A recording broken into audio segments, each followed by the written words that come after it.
Assalamualaikum warahmatullahi wabarakatuh. Perkenalkan, nama saya Ani Hafifah, NIM 2020-12077 dari akuntansi 3B.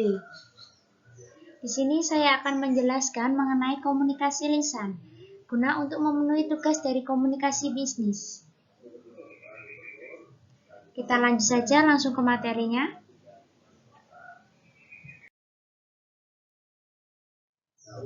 Pengantar. Bahasa adalah sistem simbol yang paling banyak digunakan di dalam komunikasi antar manusia sehari-hari. Oleh karena itu, keterampilan komunikasi lisan, berbicara dan mendengarkan, dan komunikasi tertulis seperti menulis dan membaca sangatlah penting. Keempat kegiatan tersebut membutuhkan keterampilan tertentu yang tidak semua orang bisa melakukannya.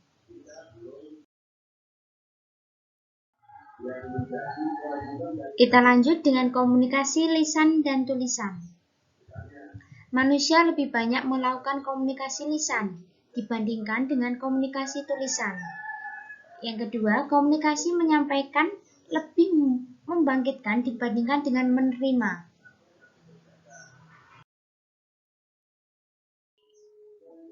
Komunikasi lisan memiliki pengertian yaitu proses penyampaian pesan dengan cara mengucapkan kata-kata melalui suatu medium langsung kepada penerima. Seperti saat orang bercakap-cakap secara tatap muka atau melalui media. Keterampilan dasarnya sendiri juga memiliki dua, berbicara dan mendengarkan. Next, komunikasi antar manusia. Ada 3 poin. Yang pertama merupakan keterampilan berkomunikasi yang pertama kali dipelajari oleh manusia. Yang kedua merupakan era yang paling awal komunikasi antar manusia setelah era isyarat dan lambang. Yang ketiga, sangat berperan dalam kehidupan manusia sejak masa tradisi retorika di Yunani hingga masa pemanfaatan bagi kampanye politik. Berbicara efektif. Pembicaraan harus dapat didengar dan dipahami dengan baik dan benar. Makanya oleh penerima melatih berbicara itu sulit. Karena ada dua faktor. Yang pertama, manusia tidak memiliki alat khusus untuk berbicara yang bisa dilatih secara fisik. Yang kedua, kata-kata yang dilontarkan langsung hilang di udara. Nah, berbicara efektif sendiri memiliki jenis-jenis. Yang pertama, berdasarkan situasi. Berdasarkan situasi sendiri memiliki dua. Yang pertama, berbicara informal. Yang kedua, berbicara formal.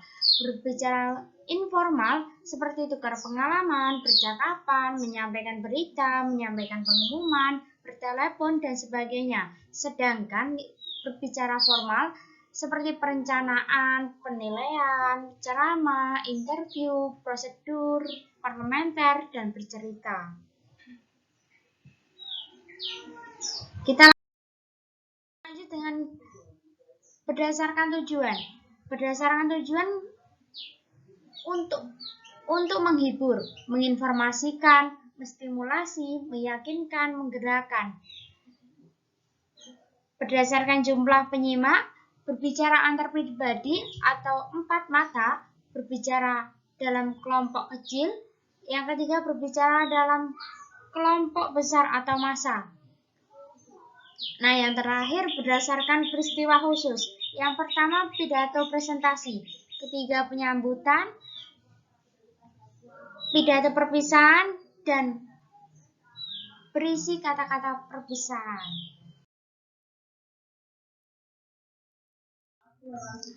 Berdasarkan metode penyampaian, ada 4. Yang pertama, penyampaian secara mendadak atau impromptu. Apa sih penyampaian secara mendadak itu? Tanpa rencana harus berbicara di depan forum. Mungkin alasannya karena menggantikan pembicara yang tidak datang atau karena alasan lain.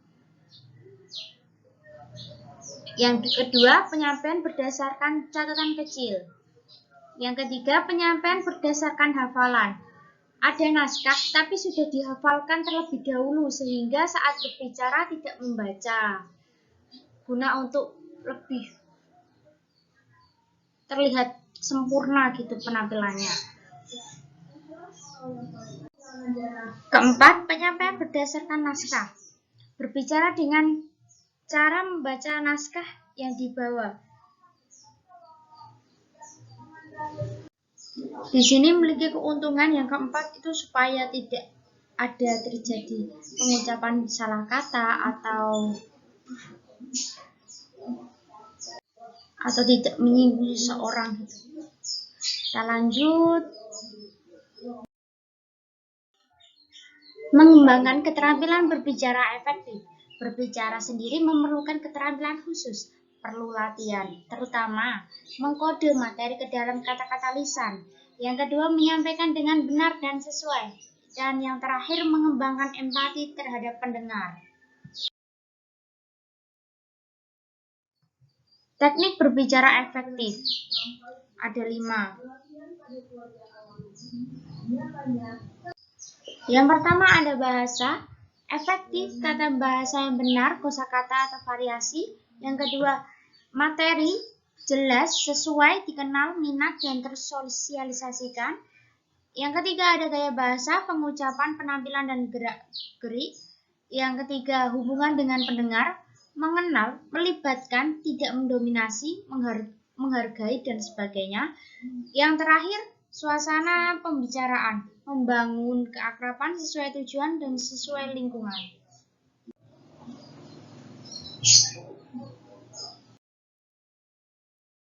Kita lanjut dengan mendengarkan yang melibatkan 4 unsur dari Tubbs dan Moss 1997.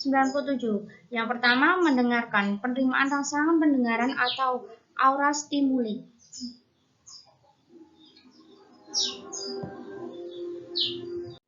Yang kedua, perhatian, memperhatikan rangsangan tertentu atau mengabaikan rangsangan lain.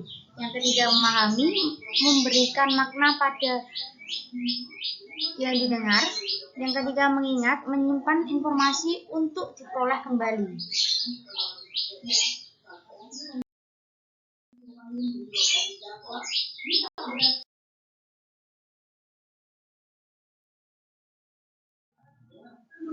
Adapun hambatan mendengarkan menurut DeVito, yang pertama sibuk dengan dirinya sendiri, kedua sibuk dengan urusan eksternal, yang ketiga mempertajam, yang keempat asimilasi, yang kelima faktor kawan atau lawan, yang keenam mendengar yang diharapkan.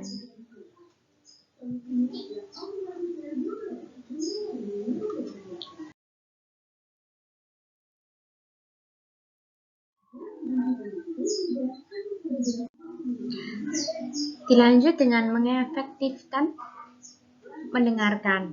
Yang pertama, dengan mendengarkan partisipatif dan pasif, mendengarkan secara empatik dan objektif.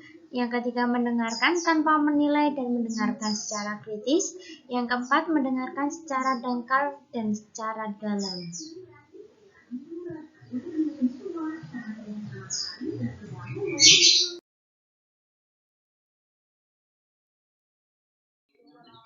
Nah, berikut adalah materi tentang komunikasi lisan yang bisa saya sampaikan. Apa yang saya sampaikan semoga bisa bermanfaat, dan jika ada kekurangan saya mohon maaf sebesar-besarnya. Jika ada keliruan kata atau pengucapan kata saya juga mohon maaf sebesar-besarnya. Billahi taufiq wal hidayah. Wassalamualaikum warahmatullahi wabarakatuh. Terima kasih.